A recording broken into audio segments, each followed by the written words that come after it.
Richard Gadd has spilled the tea on Miss Baby Reindeer herself, and we're going to read the document and talk about it in today's video.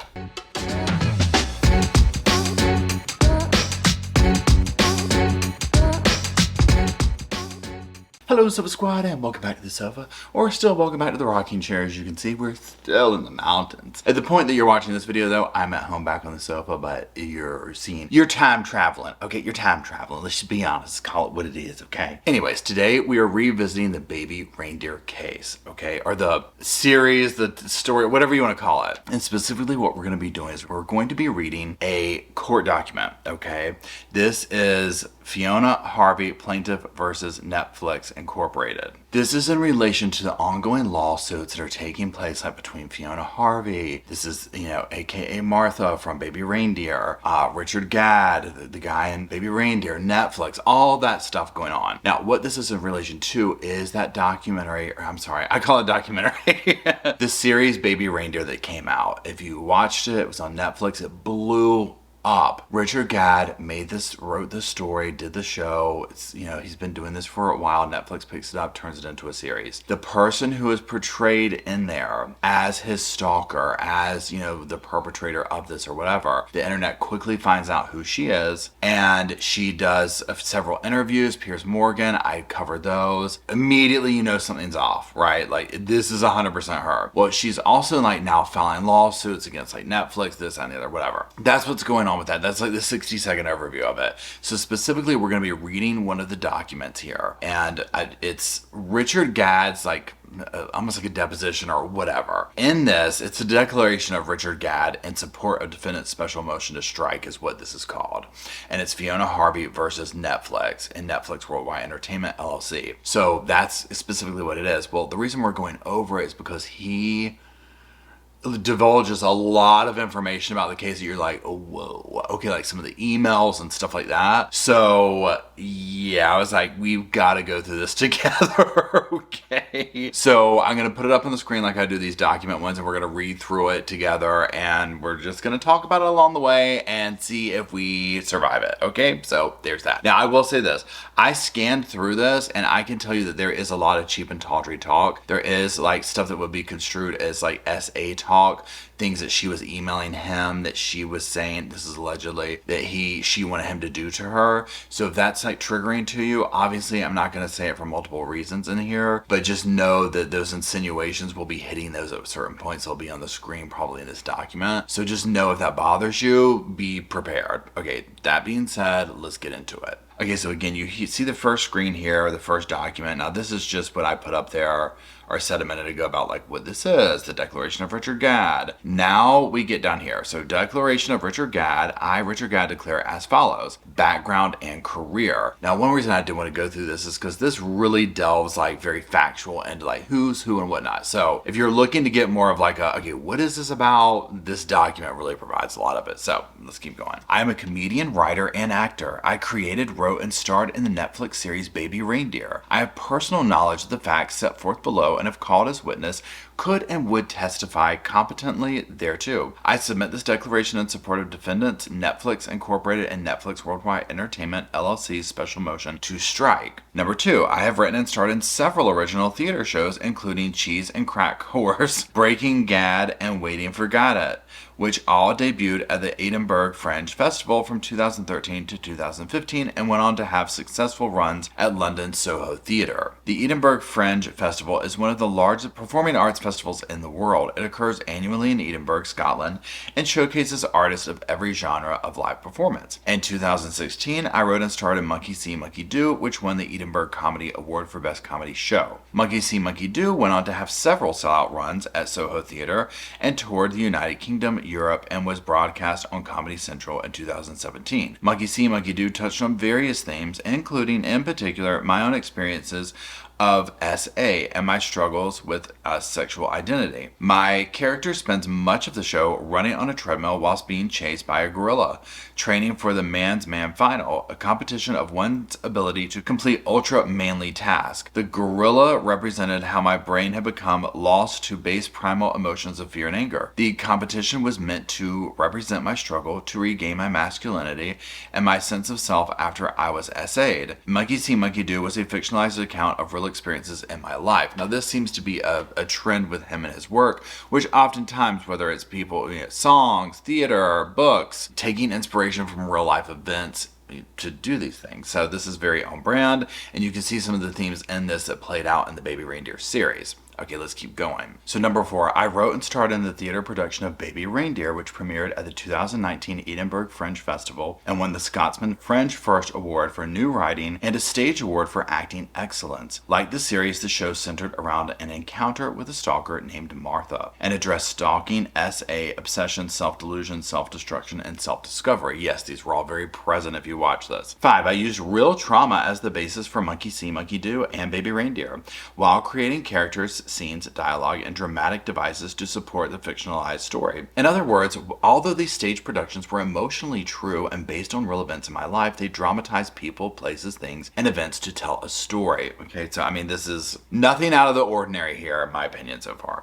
Okay, Baby Reindeer series. 6. The series was released on Netflix on April 11th, 2024. It's based on aspects of the Baby Reindeer stage production. The series reprises characters, scenes, and dialogue from the theater version of Baby Reindeer and is a continuation of my exploration of SA, manipulation, exploitation, obsession, sexual identity, self-loathing, self-destruction, and self-discovery. Again, these themes were front and center, okay? Number 8. My personal struggles with my sexual identity and experiences with SA, harassment, and stalking inspired me to write and star in the theater version of Baby Reindeer and subsequently the series. 9. The series is a dramatic work. It is not a documentary or an attempt to realism.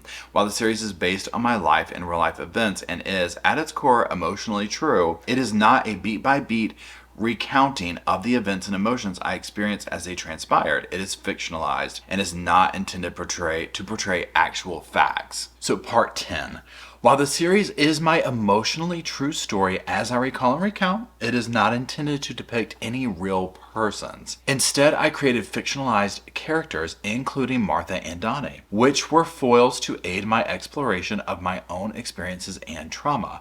I intentionally used characters that did not share the actual names of any persons from my life and wrote fictionalized dialogue and scenes. Each of the characters from the series has some imagined personality traits and events that I specifically selected to make them useful as dramatic devices. Okay, now if you've ever done anything, I don't want to say anything creative, but if you've ever done something along these lines, and I'm drawing from my own experiences as like pursuing creative writing in college and doing that short stories fiction, yes, you pull from, while the story might be fiction, there's so many true dynamics in it, and oftentimes he words this very well. It's emotionally true.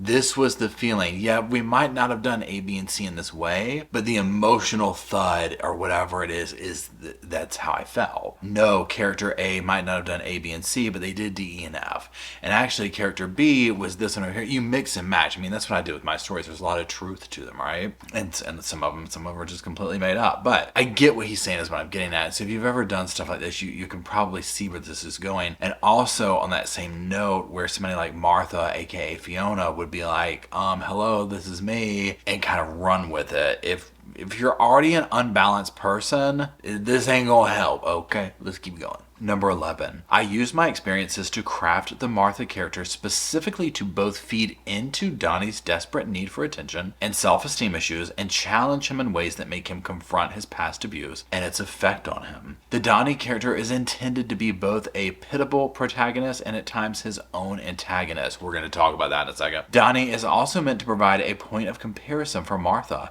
and when the series concludes, my hope was that the audience would recognize that neither of them was truly the aggressor nor the victim. To further reaffirm for the audience how those two characters are more alike than different, I chose to end the series with Donnie sitting at a pub crying and the bartender giving him a drink for free. Precisely how Donnie first meets Martha. Yes. Here's the thing. If you watch this and just hearing him say this as an intention, I'm like, well, you did good, because Donnie, the main character, it's one of these things where you, like, watching it, you're like, dude, you're your own worst enemy. Why would you be doing A, B, and C when you know Martha is like this, right? And so it's this frustration that you watch, and yeah, I mean, some of it's like, you made your bed, now you have to lie in it. Some of his decision-making choices in the show just made you scream at the television. And so it's interesting to see him writing his intention with the characters and whatnot, because that is what came across. You know, both he and Martha both were victims, both were aggressors, both did. It was almost like this very bizarre relationship that you saw between the two, because he could have ended that very quickly at several intervals, but chose not to. You know, he had this bizarre thing for attention in the show, and obviously Martha was willing to give it to him, right? And like right when he thought it had calmed down, he would fire it back up again with her by like doing whatever he did. I don't know, it was very weird. So for me, this part is like, wow, he really got his point across with that. The series is not a documentary representing literally true details and imagery. It is a fictionalized retelling of my emotional journey through several extremely traumatic real experiences. It is an expression of my views on stalking, harassment, and SA, told through the lens of my own experiences, emotions, and self-reflections. I did not write the series as a representation of actual facts about any real person, including Fiona Harvey, quotations Harvey. Harvey is never mentioned in the series. Number 3, real life experiences with Fiona Harvey. Now this is where the tea is, okay? That was like a really good backstory from hearing from the writer. This is my intention with the show. Great, cool. Let's get to the tea. Okay. Real life experiences with Fiona Harvey, number 14. In 2014, I met Harvey at a pub where I worked at the time, the Holly Arms. I noticed that Harvey looked distressed and offered her a cup of tea on the house. On noticing each other's accents, we engaged in what I took at the time to be friendly conversation and discussed our common Scottish heritage. 15. Following that first meeting, Harvey subsequently stalked and harassed me throughout 2014 through 2017. She frequently appeared at the pub. It became quickly clear that she had memorized my shift pattern by hanging around the pub constantly. She would then arrive just before my shift started on most days I was working and sit at the end of the bar. She would also call the pub constantly on days when I was not working to check if I was in. This went on for a very long period of time. Sometimes she would stay for my entire shifts, other times she would stay a few hours. Sometimes she would just say something and abruptly leave. 16. Harvey's behavior quickly grew concerning for me. What started out as someone sitting at the end of a bar and chatting most days turned into her directly impacting my ability to work, interjecting as I tried to serve tables and talking to most customers I served at the bar. She would often try to engage with me by repeatedly trying to make jokes or banter. She would tell customers of the pub that I was a comedian and sometimes adopt smutty innuendos to try and embarrass me in front of staff. At first, I engaged with Harvey and her jokes, viewing her as harmless, but it soon became exhausting, and I quickly grew frustrated at her continual and unrelenting presence in my work life. Just that alone, what he described there, can you imagine somebody showing up and doing that? I mean, that was like accurate. You saw, if you watch the series, he depicts this person coming and hanging out and doing these super cringy, embarrassing things, and people going along with it, right? And being like, okay, I guess we're gonna laugh. Let's keep going. When Harvey was around, I had my guard up. There was a particularly intense period of time when Harvey often attempted to touch me in inappropriate and sometimes sexual ways. Harvey pinched and touched various parts of my body, including my bum, and was generally very handsy towards me. The attention was unwelcome, and I found myself constantly trying to dodge Harvey's advances and unwanted physical contact while serving tables. I did ask Harvey to leave me alone and to refrain from making advances towards me on several occasions. However, she ignored my request. As with her wider behavior, she was persistent and relentless. Now again, just imagine these roles switched of a man coming to a woman's work, doing this, touching her, doing these things and whatnot, right? Like this would, and I'm not trying to say like, oh, what do you mean? I mean, that goes on too, okay?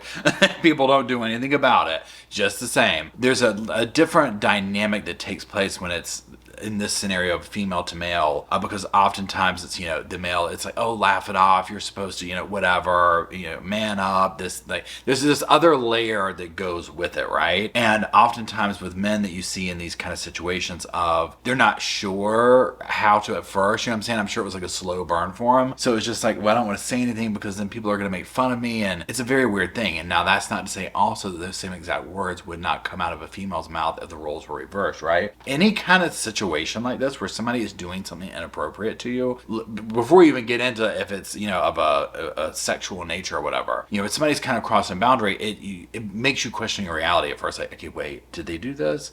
Why am I feeling this way? Is this way? That type thing. And it sounds like she was like a slow burn into it, you know, and then kept going, and making these bantery jokes and this and that, and questioning his sexuality and all this kind of stuff, right? And it's just eek, okay? So, yeah, and I'm sure he was getting, you know, I mean, the way it was depicted in the show, oftentimes as we see when a male reports stuff like this, it's kind of like people are laughing and joking and making more fun of it than anything, you know? And so it sounds like, you know, maybe that's really what took place. I don't know, you know? Either way, it's so cringy and inappropriate to even imagine that some of the scenarios played out in the show were actually how it went. Number 18, around March 2015, Harvey became increasingly hostile towards me and others at the Holy Arms. Matters escalated when I confronted Harvey in the pub for falsely telling one of the regulars that we had sex, which she took badly. I mean, come on, right?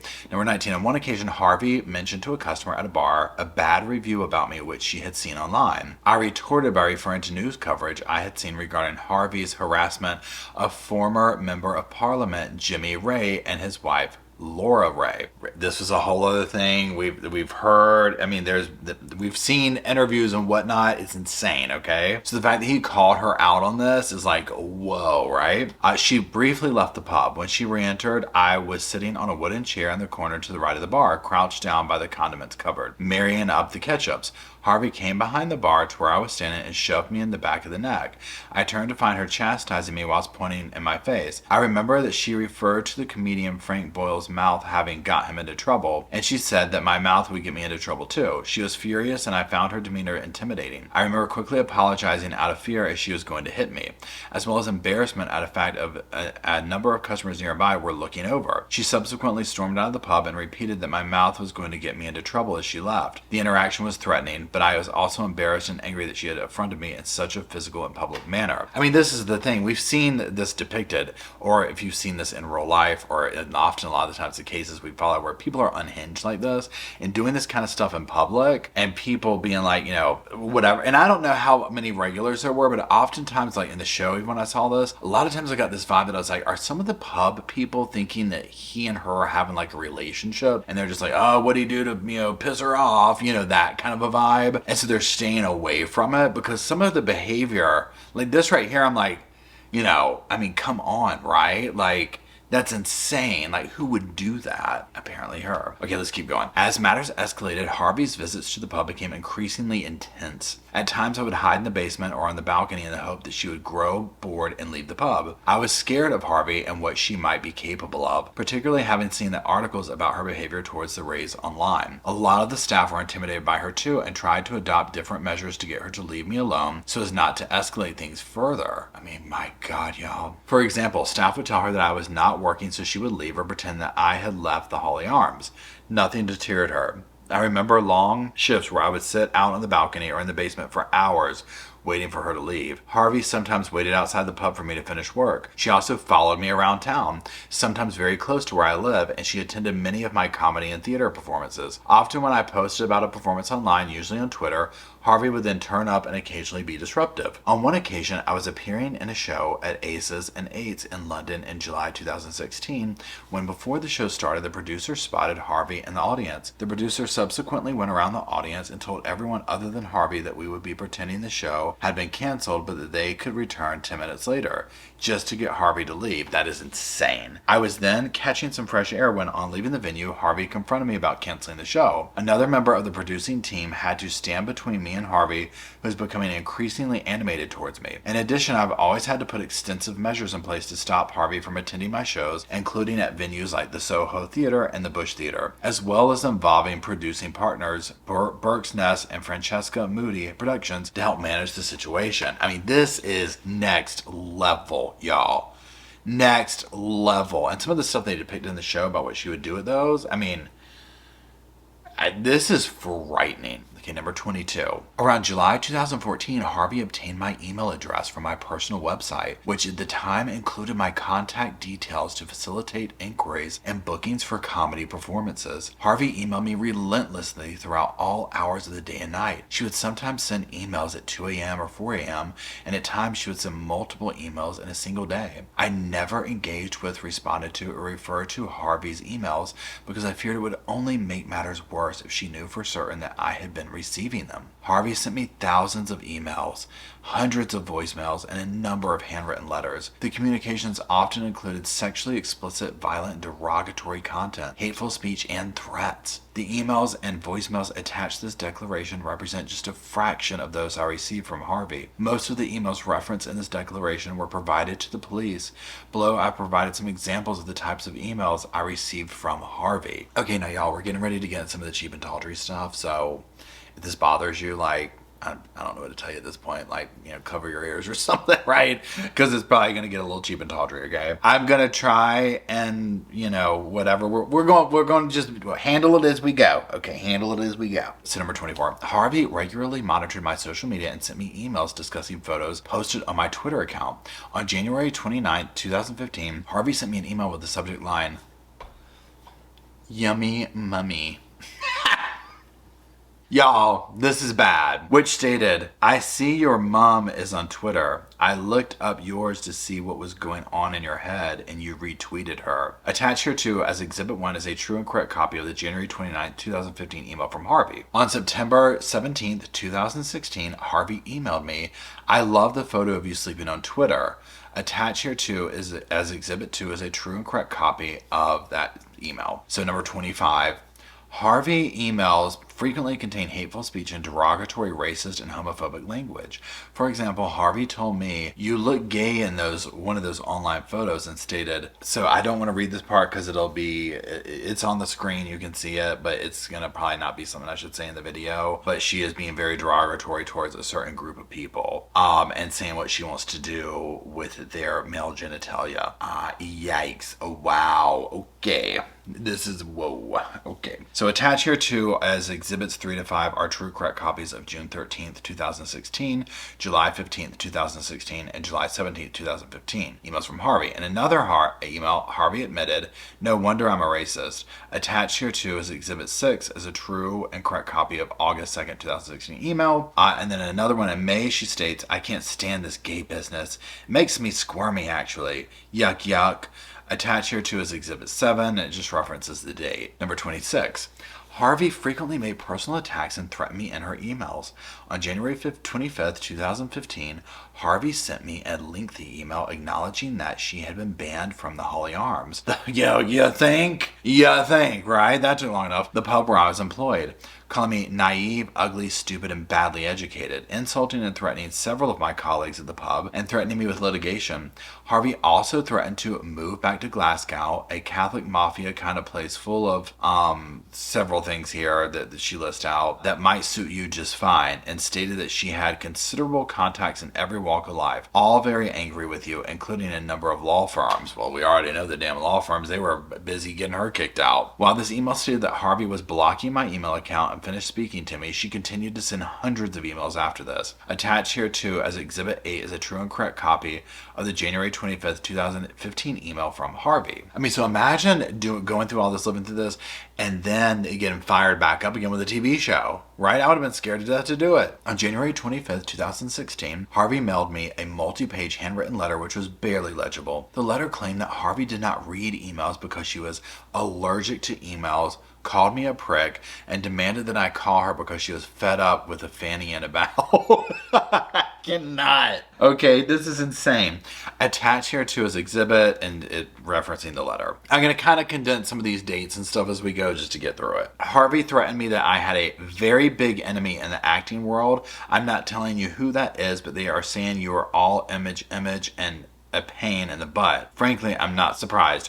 Narcissists are like that. And it just gives a copy and the date. On September 13th, 2016, Harvey threatened that I needed to shut my ignorant little failed actor mouth because I was finished. Harvey also made derogatory remarks about my sexuality in the email, stating she was glad we had never dated because you are gay and I'd have AIDS. Attached to, and does the list and all that. I mean, this is crazy, y'all. I mean, this is and this is just a sampling. Imagine getting hundreds of these a day. She is completely unhinged. I mean, completely. Number 30. Harvey frequently made threats of physical violence in her emails. In one email, for example, Harvey indicated she was heading to the gun shop to buy guns to take each other out. If we get rid of something everyone will sleep easy. I don't know what that means. The email reference to a politician who had recently been elected as the mayor of London and was the first Muslim to hold that position. That's why she made the derogatory remarks about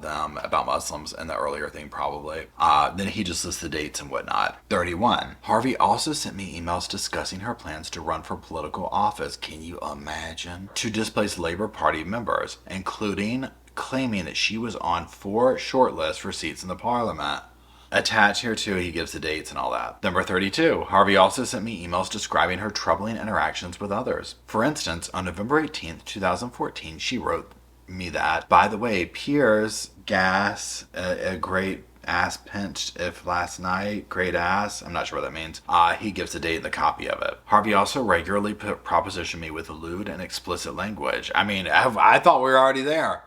Now this one, 100% I cannot read, y'all. I just saw a quick little preview of it. For example, she emailed me, I want to blank your blank all day and have you blank me and have a stab at this, and threaten me with an ultimatum, demanding sex 3 times a night and twice in the morning, and stated, I just want to give you blank and blank of blanks to make you sleep. Whoa, she was feeling frisky that night that she wrote that. My God, this is y'all. This is, whoa. Okay. In another email, Harvey made sexual advances toward me while also making xenophobic remarks, stating, I can't stand all the bloody foreigners in the streets this time of year. I did so much want to let you blank my brains out. I mean, how are we... This is the thing. I'm trying to make sense of something you can't make sense out of. Okay, because I'm like, how do you arrive? Like, how are we intermingling these thought processes? Like with the arousal and also the hatred and the derogatory stuff, but maybe that's part of it. I don't know. Because like, how are we combining these, right? This is bizarre. Number 35. Harvey sent numerous emails discussing my body. For example, on January 18th, 2015, she wrote that, obviously miss your lovely bum, and that it is the loveliest bum, but she obviously spelled that wrong. On May 8th, 2015, Harvey emailed me saying that you still have a cute ass though. I have been thinking a lot about your ass. It's your best bit. I mean, oh my God. I cannot, y'all. Having to read it. Can you imagine getting this stuff? This would be so unsettling. August 24th, 2015, Harvey emailed that you do have a great ass, and if you invite some gay guy back to your flat, he'll think it's Christmas.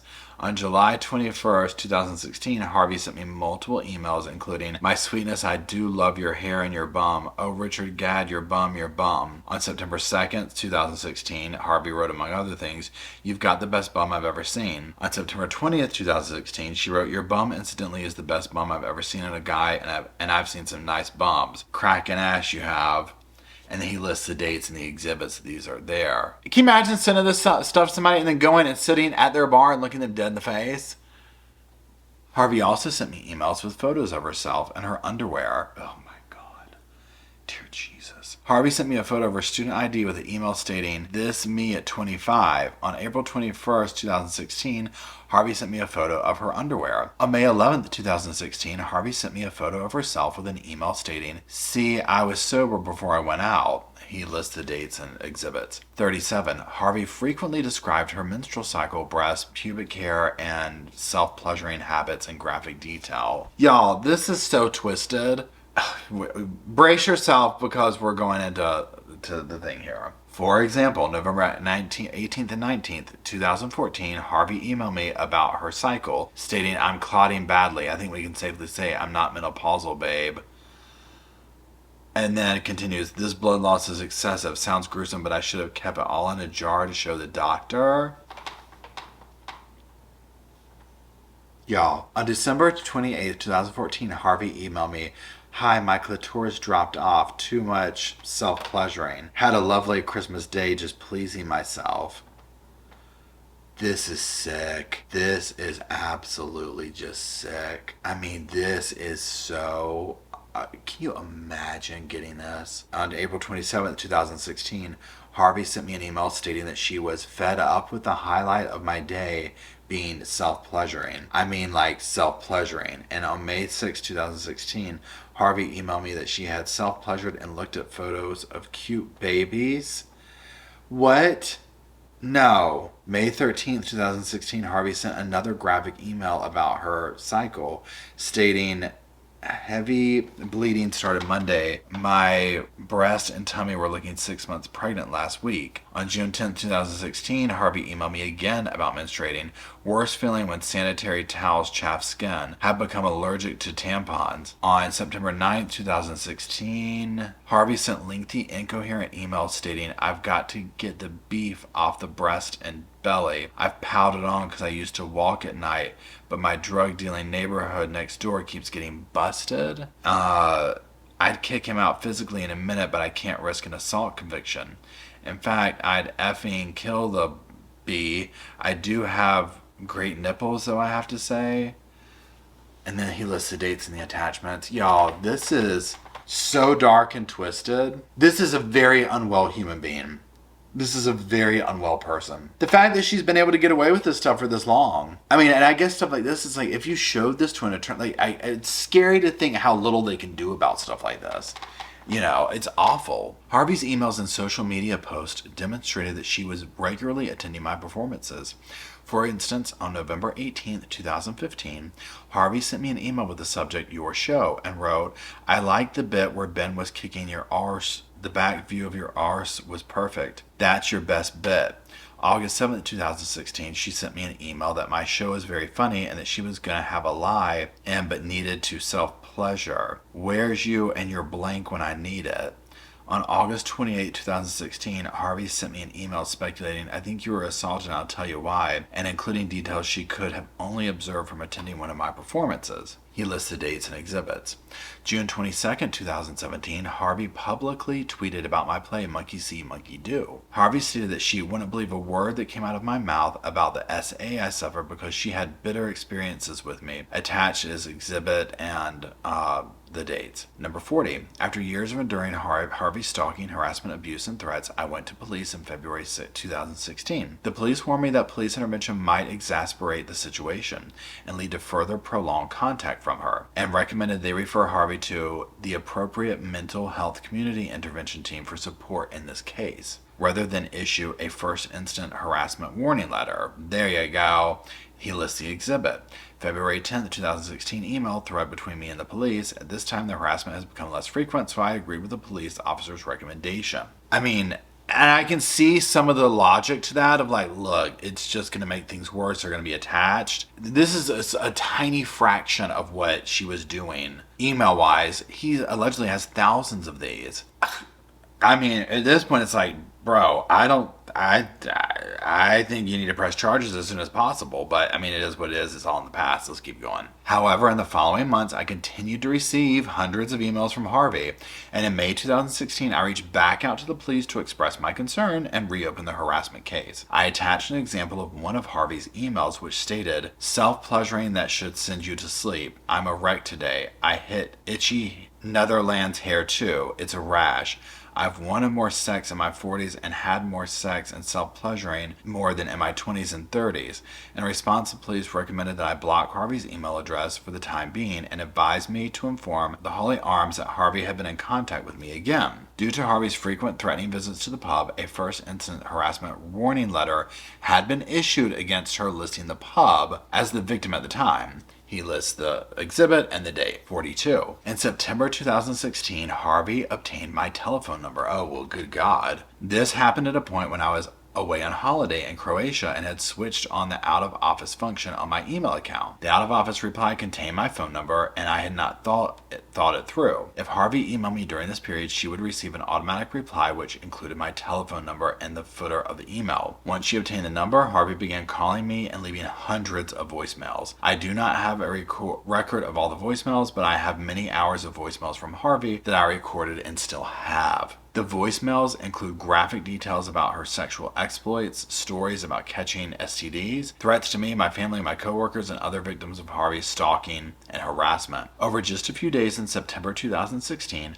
Harvey left me hours of voicemails. As soon as my voicemail box cut her off, she would immediately call back and leave another voicemail. During this string of voicemails, Harvey profusely insulted me, calling me a bipolar alcoholic and claiming the whole of Glasgow hated me and had an axe to grind with me. She also made threats against my family, stating, "I know your family and they have enemies."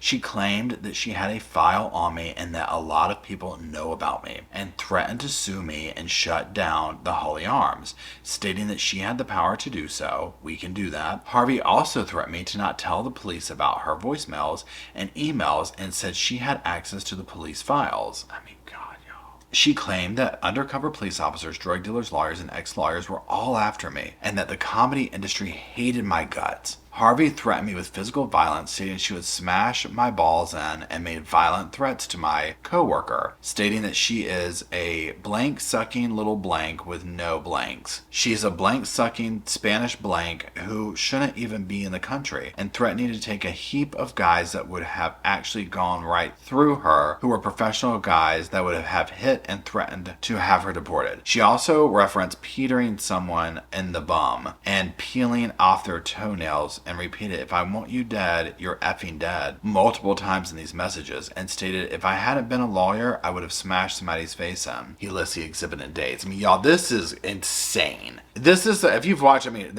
all that's going through my mind is this is the woman that we saw in Piers Morgan, just vehemently denying all the stuff. You could tell that something was off with her.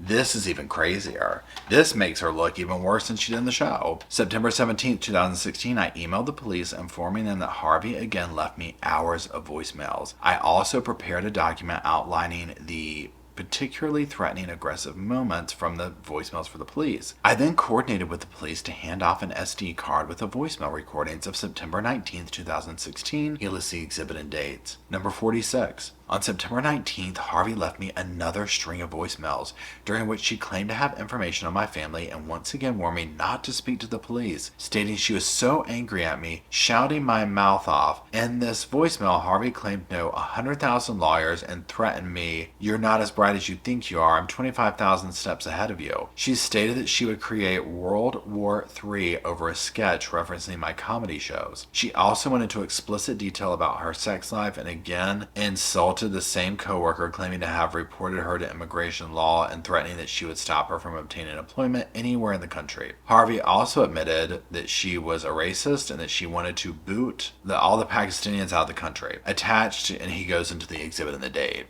On September 21st, 2016, I followed up with the police and sent another email attaching 30 examples of emails from Harvey. These went from 2014 to 2016. In addition to the emails previously referenced, I also attached emails in which Harvey threateningly stated that your place of work got raided by several agencies last Saturday. A little birdie told me, and just for the record. Now, she's going to go into a whole plethora of things in this next paragraph here of extreme, like, racist, homophobic, this and that, really derogatory stuff towards people. So we're just going to kind of skip over that. Just skip over it because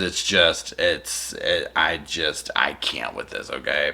September, so we're going down to 48. So September 21st, 2016, Harvey left me another string of lengthy voicemails.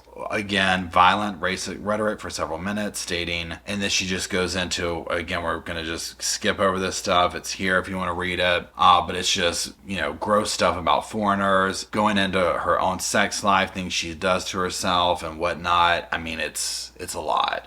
Okay, let's go down to number 49. On September 27, 2016, Harvey left me another threatening voicemail, stating, "I cannot express how angry I am at the way you set me up. I know about you and your family. Stay in effing Croatia." And that is really my final word. I bloody mean it this time. I think you've got psychiatrist problems, but I think it's made up and caused by drugs. F off. Yeah, absolutely F off. She also claimed to have information you don't need to know. I know about you and your family. He lists the exhibits and the dates. Number 50. I emailed the police again with a list of the most intense parts of voicemails and coordinated with the police to drop off a pen drive with all the information regarding Fiona Harvey on it. And he just goes into the thing, the dates and exhibits. 51. By this time, Harvey's harassment had been plaguing my life for over 2 years. I was fearful. I continually changed my daily routines to try to avoid her and would not spend time in parts of London I knew Harvey frequented. Indeed, I am still apprehensive about going to certain parts of London because of her. I could not sleep. When I did sleep, I would wake up in the night sweating. I spent countless weekends noting down Harvey's threatening emails. I was panicked and paranoid. I was terrified about getting on tubes and buses for years for fear of seeing her. I genuinely was worried that she might harm me or my parents especially. In short, her actions took an extensive toll on my physical and especially my mental well-being. The cumulative effect of all of Harvey's actions was enormous. It was exhausting and extremely upsetting to deal with her constant personal interactions in the Holly Arms, her following me around London, including near where I lived, and her relentless and deeply unpleasant communications. As I explained above, I was frightened about what she might be capable of, given the progressive hostility and escalation in her communication and volume of her conduct. I mean, I don't blame him. I would have 100% been too. This is unhinged stuff, right? I mean, going into this, I honestly thought it was going to be a little bit unnerving, but this is whoa, okay. The stuff that she's spouting off, and also looking at the relationship that she's having with him that is completely made up in her mind, right? It doesn't even exist. These arguments she's having with him, it's for what? What have you been battling out up here that's now playing out in these emails and voicemails? Let's keep going. Number 53. After many months of speaking with police, I eventually obtained a first instance harassment warning against Harvey. After I obtained that warning, the emails and voicemails stopped, but her behavior did not stop completely. For example, Harvey sent me another handwritten letter along with some underpants. The letter stated, "You've not unblocked your emails, so have not checked my emails. Here are some lucky underpants." The outside of the envelope claimed, "If you unblocked your email, you would have seen I sent you good wishes." He lists the exhibit and dates. Number 55. Throughout my in-person interactions with Harvey, I asked her on a number of occasions to stop engaging in unwanted behavior towards me. In particular, I asked Harvey to stop attending my gigs, refrain from making advances towards me, and to stop speaking to customers about me. But it was like trying to reason with someone who knew no bounds. I did not change my number because I strongly felt that it was up to her to stop calling, and that it was morally wrong of me to change my number based on someone harassing me. I get that. I felt it was up to her to adjust her behavior around me as the instigator and aggressor in the situation. I did download software and apps which I thought should block calls from unknown numbers, but none of those worked. Keep that in mind, y'all, okay? Overall, it was incredibly stressful and worrying time, with a sustained period of relentless behavior taking place over several years. It is impossible to be exhaustive in setting out all of Harvey's conduct, as there were so many instances of unwelcome personal interaction and attempts to engage, as well as deeply troubling communication. However, the above provides a microcosm of the sheer scale of her targeted harassment toward me. Number 4. Knowledge of other victims harassed by Harvey. 57. I am also aware that Harvey has stalked and harassed other individuals and had violent fantasies about others. Number 58. For example, November 18th, 2014, Harvey stated, "I really wish my sister would drop dead. I'll have her 2-bit fat sack lawyer struck off. Not an easy thing to do in Scotland." He lists the exhibit and the dates. December 11th, 2014, Harvey sent me an email that stated, "Sister and lawyer still being pains. I'll need to disappear them." A listed exhibit and date. March 3rd, 2015. Harvey sent me an email threatening to shut down an estate planning attorney's firm because she has pushed me too far. He lists the exhibit and date. Number 61, Harvey also sent me multiple emails detailing her harassment, Jimmy and Laura Ray. February 1st, 2015, Harvey stated that she had been done over by the Rays. She and others allegedly done over had hired private detectives in our law firms, hence I was called a stalker. Harvey also detailed alleged blackmail she had against Labor Party members. He lists the exhibit and the dates. On February 2nd, 2015, Harvey sent me an email stating it was me who called the police to Ray and Walker. I had no choice. He lists the exhibit and the dates. I later became aware that the Rays had obtained some form of restraining order against Harvey. I mean, this is just common ground. Everyone ends up doing this. Number 64, Harvey also routinely referenced Jimmy and Laura Ray and her voicemails to me. In the September 12th to 13th, 2016 series of voicemails, Harvey admitted that she told Jimmy Ray she would wring his bloody neck and that he had reported this as a death threat. She also stated that she would finish her book on the Labour Party when they shoot about 5 more Labour members of Parliament. This was particularly concerning to me because a few months prior, a Labour MP, Joe Cox, was fatally shot. I feared for my life around Harvey at this point, with Harvey acutely aware that I was, air quotes, shit scared. Number 65. In addition to the raise, Harvey also made threatening and violent comments about Blank, a conservative counselor, in her emails, and emails claiming Blank called her frequently and that he owed her money. Based on the voicemails and emails I received from Harvey, I believe that she also stalked and harassed Blank, and he lists the exhibit and dates. Number 5. Harvey comes forward. Number 66. Throughout the process of writing the Baby Reindeer play and series, I intentionally did not refer to Harvey by name in any way. I mean, well, thank God, right? When viewers began speculating about the real-life inspirations for various characters, I urged them to stop. He lists an exhibit and the date. He urged viewers to stop. He never intended the series to identify any real person as Martha Scott, including Harvey. Martha Scott is not Fiona Harvey. Like all characters in the series, Martha is a fictional character with fictional personality traits that are very different from Harvey's. I mean, okay, if you say so. Number 68. Harvey identified herself to the press as Martha after 3 or 4 other people previously had been falsely identified as Martha by members of the public. I was surprised that Harvey appeared on Piers Morgan uncensored. Though I have only watched certain segments, I understand she claimed that she was the inspiration for the Martha character and that she never sent me thousands of emails nor left any voicemails. She harassed and stalked me over several years, and since her interview, other individuals have contacted me through my agents and publicists and said they were also harassed by Harvey, but were all too scared of her to come forward. And then he just signs off on it. Okay, so, I mean, here's the thing. So, number 1, let's talk about the very last part right there. It seems to me like she wants the attention and the notoriety for it, so hence coming forward when other people are being told that it was somebody else. And she's like, no, I'm claiming this fame. There's definitely, because why would you want to come forth? And even though why would you want to claim this? Right? The evidence is very clear. Now, granted, I understand her thinking is muddled and not all there because you can kind of, I mean, you can see it in the interviews, right? There's something going on there. And I'm also kind of thinking to myself and answering my question because she's saying that the public basically and the media, once they snooped her out, like all over it, right? So she's coming forth. But again, I would just be like, just shut it down. I'm not giving interviews. That wasn't me. I don't want to talk about it because this is horrendous, right? But again, she still was, doubling down in the interview with Piers Morgan and denying this and blaming other people and all that. So, I mean, again, we're not talking about somebody of sound mind and whatnot. Overall, reading this, so at the very beginning, this gives a very good synopsis of the backstory of how Baby Reindeer came about, right? And his intentions and all that, which I thought was interesting. Then the evidence he brought forth of emails and whatnot, I mean, these are disturbing things.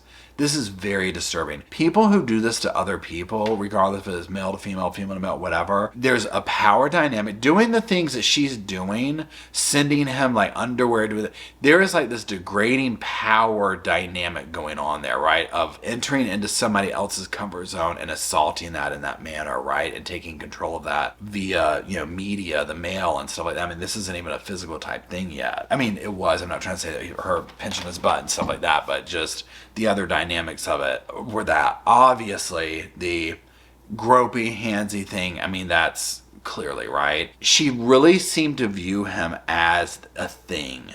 And I think that's one thing, again, let me say, I'm not a professional, I'm not a therapist, this is just my opinion from watching stuff like this and, these cases. But when you see these stalkers and whatnot, there is like this power dynamic and this obsession and this like, the person is not a person, it's a thing to them almost, that they are trying to control or whatever. They make this huge story up in their mind that just isn't reality. You know what I mean? Like, it's just not reality. Like, these letters she's writing him is like, why would you be sending this to him? Talking about this and that and the other. He's not even conversating with you. Yet you're having these in-depth conversations with him and it's all coming out via voicemail and letters and this and that. Now, when you want to get into like the stuff of like sending him, the racist stuff, this is what I'm doing to my body stuff, this is what I want to do to your body. I mean, come on, right? It's very gross. It's very gross.